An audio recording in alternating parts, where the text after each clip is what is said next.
It's a different dynamic when it's two big servers playing against each other. From your perspective, in the midst of it, what's that competition like? Yeah, I mean, just like always, it comes down to a few points. I think I've had a good record against the big servers. I'm comfortable playing matches with no rhythm. And, I mean, as is he. But I think I was able to scrap down a couple more balls today and come up with some shots on big points. And, yeah, I think that's why I had some more break opportunities. Sort of a short sample size so far with your comeback, but I've been loving the way you've been playing from the baseline. I think your movement has been great. You've been very intentional with your ground game out there. What's your aim when you're back there? Are you always looking for that opportunity to work your way in? You seem to be executing patience at the right moments as well. Yeah, I need to serve better. I mean, that's kind of been the one thing.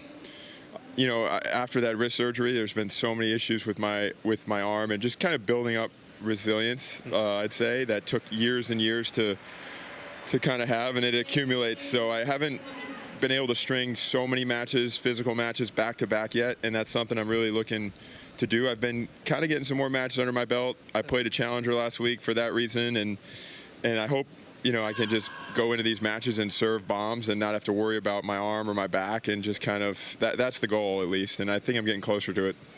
The physicality will, of course, continue to get better as you play more matches. What are perhaps some of the other markers that you're looking for as your game continues to get back to where it was?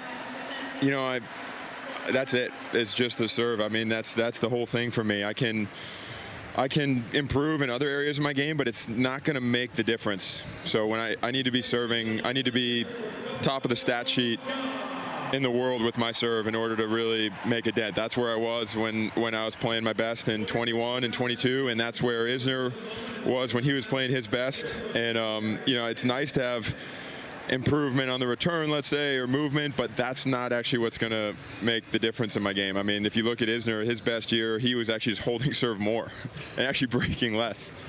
It's interesting. It's beautiful to hear you so in sync with your player identity that you want out there.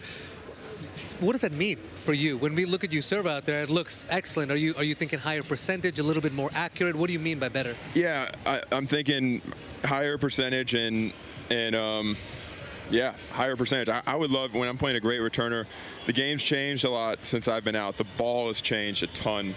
And I think that's why you don't see as many, you know, big servers. They have to play a lot more. I would love to get my first serve percentage to the point where the math makes sense to hit 2 of them, as opposed to hitting a slower second serve. Yep. I think in a perfect world with the balls as slow as they are and as fast as guys are today, and as much as the game's evolved, that's where I want to be. I want to be serving over 75%, where the math would make sense for me to hit 2 first serves as opposed to 1 first serve and 1 second serve. Fascinating. Be a scary thing. You can see you hit 2 first serves out there. Reilly, you spent a bunch of time away from the game, so it must feel good to come back. But of course, with so much time away, was any of the normal stuff that was a little bit of an adjustment first coming back to tour? Yeah, totally. I mean, everything. Everything. My warm-ups changed, my routines have changed because I need more time now than ever to get my body ready. You know, that wrist surgery was rough. It was pretty gnarly, and the amount of maintenance that's required for me just to like be fit enough to play is pretty crazy. But the good thing is, I think it's only going to get better and easier. I'm still improving like my range of motion in my wrist and my elbow, because I was immobilized above my elbow joint for 4 months, 5 months. So that takes so much time to get back.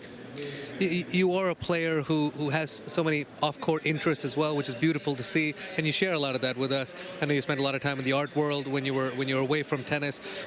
That must have given you a great glimpse as to things you enjoy off the court as well. So many players, sometimes it's just tennis, tennis, tennis, but did that give you a different appreciation for balance?